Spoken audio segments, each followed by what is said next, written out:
Okay, so babalik ko na lang kayo. So, at siguro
welcome vlog. Welcome to my vlog. So, ngayon guys, so kami ay nagkakagulo dito sa bahay dahil si Sia. Hi Sia! So, ngayon ay nag-aayos kami ng bahay ngayon dahil bukas kasi Saturday, October, ano ba bukas? It's October 21. So aayusin kasi itong flooring namin kasi nga yung kalsada namin ay binago na naman ng mga opisyalis ng ating barangay. So tataasan yung kalsada natin. So kailangan tumaas din tayo dito sa loob ng bahay. So ito ang nangyayari. So yan. So, inaakyat namin yung mga gamit. Nire-ready namin. So, nandito na yung natin. So, ibang gamit na sa taas na. Ano yun? Nandiyan. Saan ba? So, yan. Parang naghahakot na naman kami ng parang naglilipat bahay kami.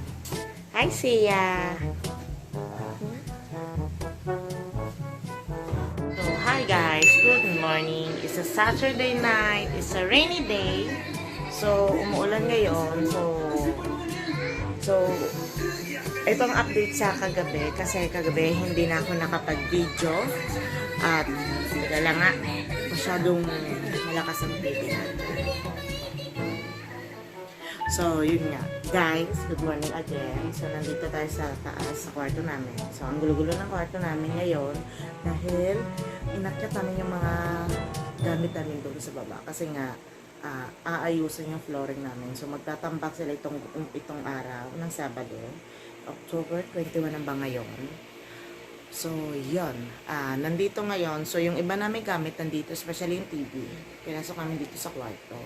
So, yung iba namin gamit to. So, yung mga, ng area ng, yung mga laruan.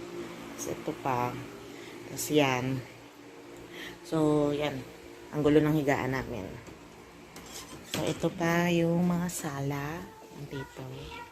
Yung ano namin, lamesa, dining area, dining table. So, nandito. Tapos, at iba ang sofa nandito at yung cabinet namin nandito sa kabilang kwarto. So, yan. So, clear na ngayon. So, masyado tayong tambak. Buti may kabilang kwarto. So, buti na lang guys, may kabilang kwarto. So, nainano namin. Hi, Siyang! Good morning! So, yon. Pumunta nga kanina, pagising namin mga 8 yata. So, sorry sa itsura ko. So, masanay na kayo. So, ang ngayon, pumunta kanina yung contractor. Ano ba tawag doon? Basta yung mason na gagawa sa baba, sa flooring namin. Kasi nga, sa labas, ginawa kasi yung kalsada. So, tataasan. So, winarningan na ako ng kapitbahay ko na kailangan daw namin magtaas daw ng sa loob. Kasi nga, baka daw in case daw na bumaha. Kasi, bahain dito yung lugar namin. So, hindi naman kaunting ulan. Yung kapag talagang malakas ang ulan, talagang bagyo. So, definitely, babaha sa labas. So, baka daw in case daw na itaas ang kalsada, tumaas yung kalsada. So, yung tubig, baka daw pasukin na daw yung loob ng bahay. So, yun, dahil nga nasa squatter tayo. Hindi naman totally squatter. Dikit-dikit kasi kaya parang nagmumukhang squatter. So, may mga titulo yung bahay dito, no? So, yun. So, kaya yun. So, mamaya bababa tayo para makita nyo kung gaano ka empty na doon sa baba. Kasi wala nang kagamit-gamit. So, inakyat na namin. Buti na lang konti na yung gamit namin. So, bye guys. See you later.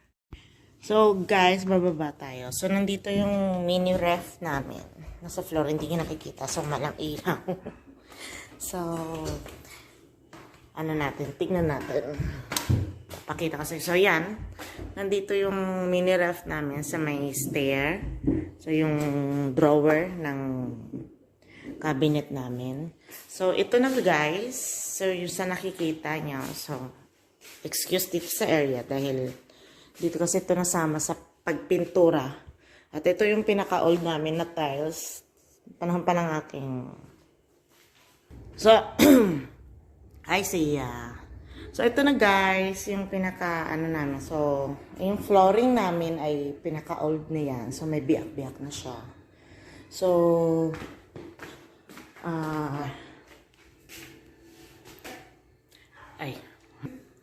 So, yan guys. So, nakikita nyo, ito yung area namin na yung sa ref. Tapos, ito yung sa drawer ulit. So, yan. So, empty na siya.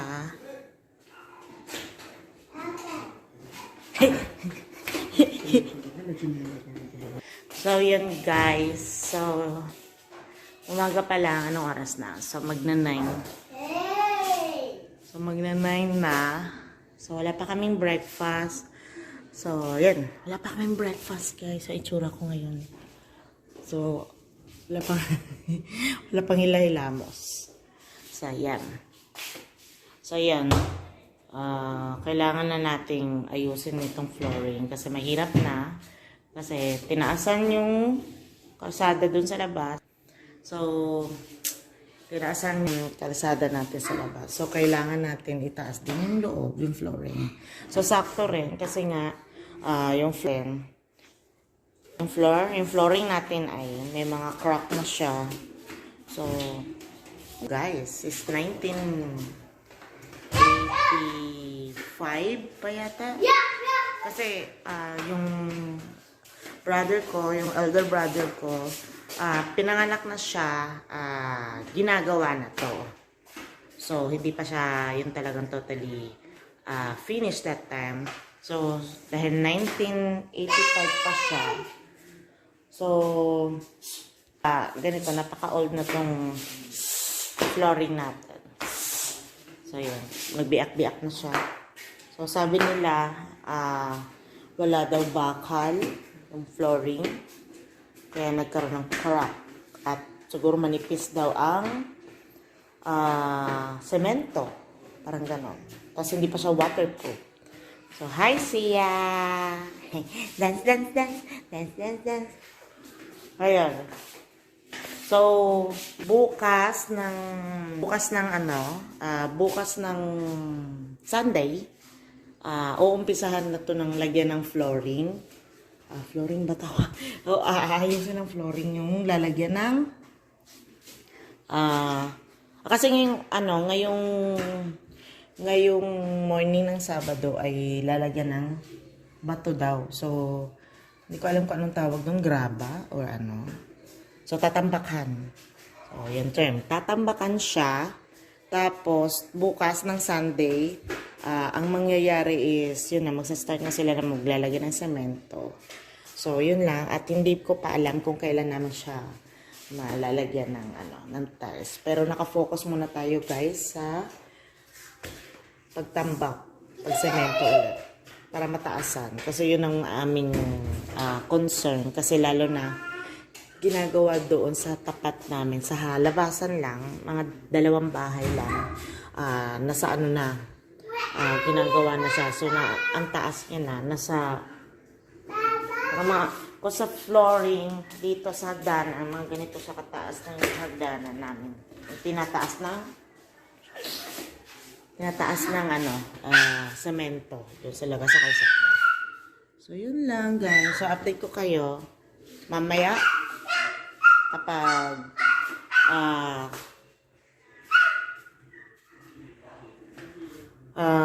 ano nga yun? Kapag matambakan na. Bye-bye. See ya.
picture na.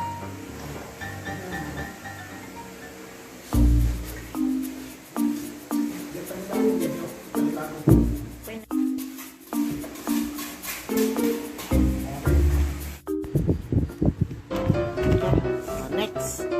Sana. Bagal lang ha, bagal.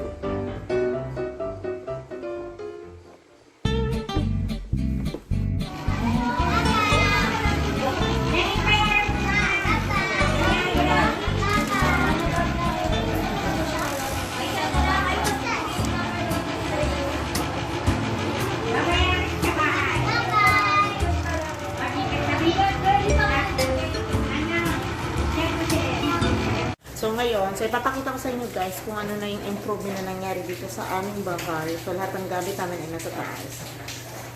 So ito na guys, ang nangyari. Yan. So wala na pa kaming gamit. Nasa taas lahat.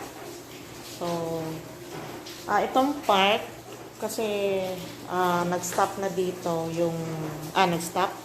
So, ito yung natapos, yung kitchen banda namin. So, ito na yung pinapatayo na lang namin.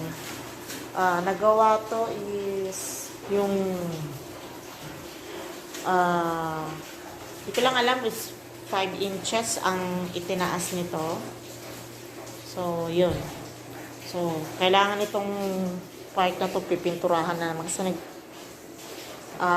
dumumi. Yan. At may paparating pa akong bisita.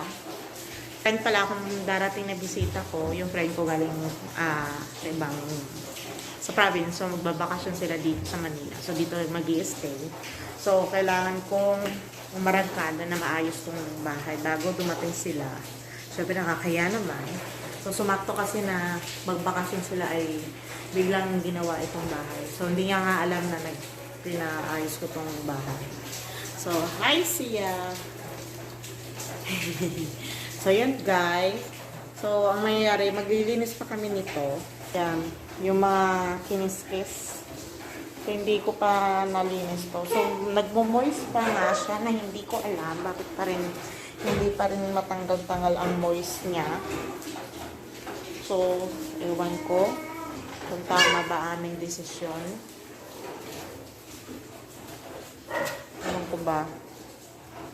Okay, so babalik ko na lang kayo. So, at siguro aanuhin ko na to yung lilinisan na namin yung area. So, bye!